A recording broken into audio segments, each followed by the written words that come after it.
Top স্পিডের আরেকটা অনুষঙ্গ হচ্ছে স্পার্ক প্লাগ। স্পার্ক প্লাগের যে স্পার্কিংটা, এই স্পার্কিং এর মাধ্যমেই কিন্তু আমাদের বাইক স্টার্ট হয়। ইঞ্জিনের পাওয়ারটাকে কনসিস্টেন্ট রাখার জন্য স্পার্ক প্লাগের একটা ভূমিকা আছে।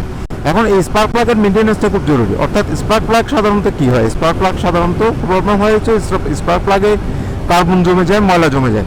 আর স্পার্ক প্লাগের যে গ্যাপটা, এই গ্যাপটা যদি প্রয়োজনের অতিরিক্ত হয়ে যায় অথবা যদি ছোট হয়ে যায়, তখন কিন্তু এই স্পার্ক প্লাগ থেকে একুরেট পারফরমেন্সটা পাওয়া যাবে না। সো বাইকের স্পিড ড্রপ করবে। তো সেজন্য স্পার্ক প্লাগের মেনটেন্যান্সটা জরুরি। প্রতি সার্ভিসে স্পার্ক প্লাগটা চেক করা উচিত। চেক করে যদি এই ধরনের কোনো প্রবলেম অ্যারাইজ হয় তাহলে অবশ্যই এটাকে চেঞ্জ করা উচিত। তাহলে আপনার বাইকের পারফরমেন্স এবং স্পিড, যেটা নিয়ে আমরা কথা বলছি, এটা বরাবর থাকবে।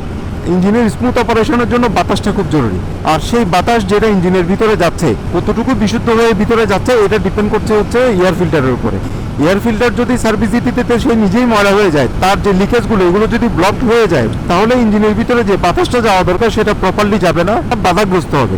আর বাধাগ্রস্ত হইলে আপনার ইঞ্জিনের পারফরমেন্সের উপরে সেটা এফেক্ট আসবে।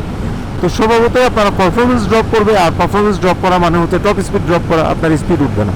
সেজন্য এয়ার ফিল্টারটা রেগুলার বেসিসে চেক করা উচিত। আমরা অনেকে করি কি, এয়ার ফিল্টারটা টানা খালি পরিষ্কারের পর পরিষ্কার, শুধু এয়ার দিয়ে পরিষ্কার করে আমরা লম্বা সময় ইউজ করি। তো এই কাজটা না করাটা ভালো। এয়ার ফিল্টার যদি দেখেন যে হ্যাঁ বেশি ময়লা হয়েছে, এয়ার ফিল্টারটা চেঞ্জ করে ফেলাটাই হচ্ছে উত্তম। আর এয়ার ফিল্টার যদি ঠিক থাকে, আপনার বাইকের পারফরমেন্স ঠিক থাকবে, তার মানে আপনি প্রপারলি টপ স্পিড পাবেন।